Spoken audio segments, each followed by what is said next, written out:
Here is what she has to say when she is challenged about the dark history of the filibuster.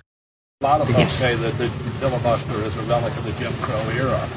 And my sense is you don't support those things from the Jim Crow era, so why would you support the filibuster? Well, the filibuster was not created as a tool to accomplish one thing or another.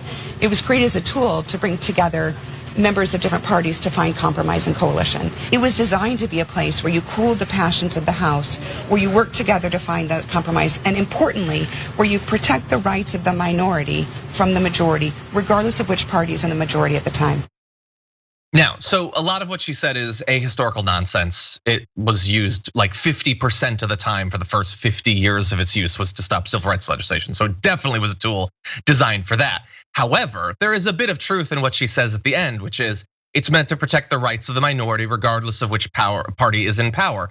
And people use that without really defining the terms to make it seem like, well, now you'd like your side to use power, but like what about the next time?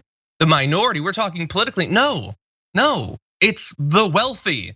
The wealthy will be protected no matter who is in power. So if like the even more blatantly corrupt and pro-corporate Republicans are in power, then they'll give tax cuts to the rich and to corporations and they'll stop anything else from happening.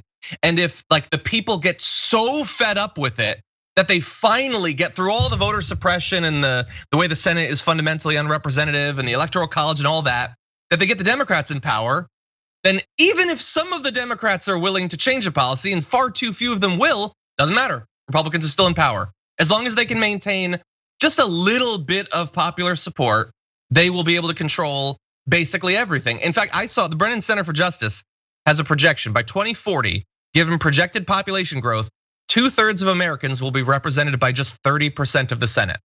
Wow. So it is becoming more difficult, more monumentally impossible for the people, even if they can work through all of these legal changes to make their vote not count, to ever have enough political power to just have a majority, let alone 60%. The filibuster is seeming like insult to injury at this point because we can't even get 50% to actually support anything that's gonna benefit working people. Yeah, what are they afraid of? For those who believe that somehow getting rid of the filibuster creates this potential world in the future where Republicans can take over and then simply unravel what you've done. Well, hell, that's politics. That's how it actually works. But if you get in and do a good job, if you do the job that you are paid to do, elected to do, why would the American people vote you out of that position? So what are you afraid of? You're afraid of 50% plus one? You scared of that? That's called democracy. If you are afraid of a simple majority in any formation, that means you signed up for the wrong job. You are afraid of actual democracy.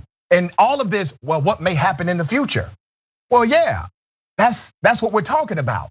We're talking about securing the future. We're talking about having an agenda that is so powerful and so dynamic that it impacts American citizens in a way where they actually see you doing your job and you get it done. And because of that, you can retain power. How do you retain power in democracy? Not by negotiation, but by doing a damn good job and people voting you back in. That's democracy. Yeah, in theory, it sounds good. I'd love to experience it at some point.